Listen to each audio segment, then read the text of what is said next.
Hello and welcome to this latest CANSO update.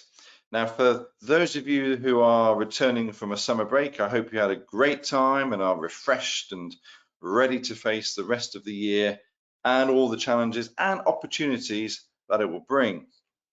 Now, for the CANSO team, a real highlight from recent weeks was the CANSO Asia Pacific Conference 2024 held in the bustling and really fascinating Chinese city of Chengdu.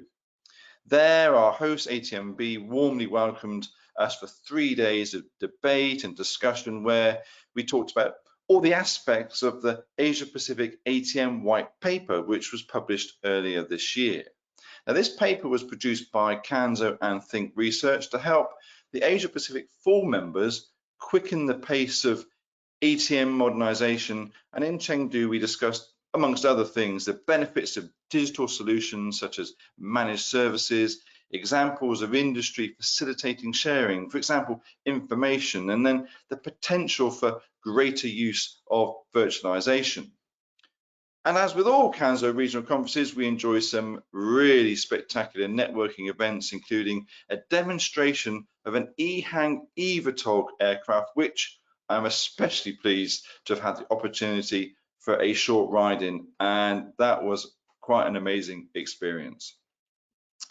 So look elsewhere in our regions. CANSO was invited by the Africa chapter of the Association of Graduates of the National Civil Aviation School from Toulouse to attend the first Africa edition of the State of the Air event in Cameroon.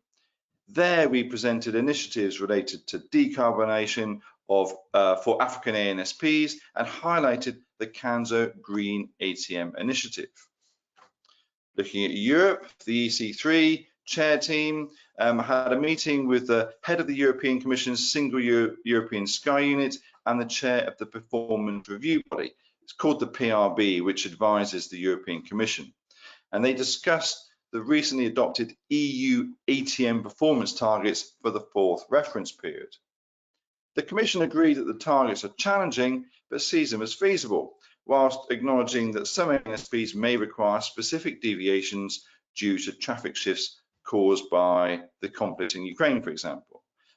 I think this debate will continue for a while yet, and we will hear more in the near future.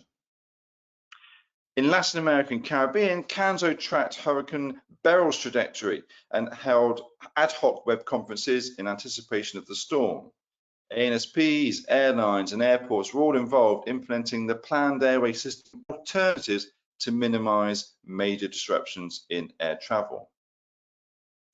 We also conducted a webinar titled Introduction to ACDM and Airport Preparedness for Implementation, highlighting the definition, the benefits, steps, and the entities that should implement ACDM. The webinar saw participation from over 100 stakeholders, including the ANSPs, airlines, and airports, so a really, really good effort there. And it's been another busy period for our programs team. We had an inaugural meeting of academia and research members to explore potential areas of collaboration with CANSO academic partners, including discussion on the CANSO Future Skies academic research, known as FUSAR network. Our strategy and integration program published a white paper, Lines in the Sky, Seamless Cross-Border ATS. Now, this paper examines 13 case studies of cross-border services globally and calls on ICAO to develop a framework to assist states looking to expand such practices. It's a good read and I commend it to you all.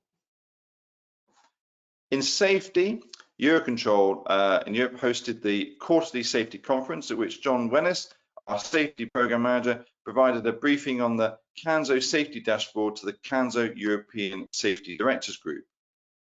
And in other CANSO safety dashboard news, it's been updated recently and now includes a new rejected takeoff or RTO metric. Now, these are instances in which an aircraft initiates a takeoff roll and then aborts, and remaining on the runway throughout the incident. So another thing I commend you all to have a look at. In operations, the Cadence Task Force, in collaboration with ACI and IATA, virtually presented on the methodologies for the determination of airport and ATC sector capacity at an ICAO workshop. And this ICAO workshop was entitled Determination of Airport and Air Traffic Control Sector Capacity Methodology. And it was all held in Abuja in Nigeria. Nikki Harikaran, our operations program manager, also attended the Commercial Space Action Team meeting. That sounds like that's a cracking title, that, at which the team revised its focus on ATM coordination and the need for standard information sharing between ANSPs and states. The group also updated the expected benefits and actions associated with the job card and will continue refining the approach to highlight the necessity of interoperable coordination and notification. Looking forward now, in the next week, we're gearing up to attend the ICAO Air Navigation Conference 2024 in Montreal. If you're coming to that, please come and see us on stand 27, where we'll be promoting the Green ATM program. Registration is also open for our CANSO Africa Conference 2024, and registration will open soon for the CANSO Latin America and Caribbean Conference 2024. I hope to see some of you at those events, and in the meantime, thank you all again for your support, and as I said, I hope to see many of you very soon. Thank you.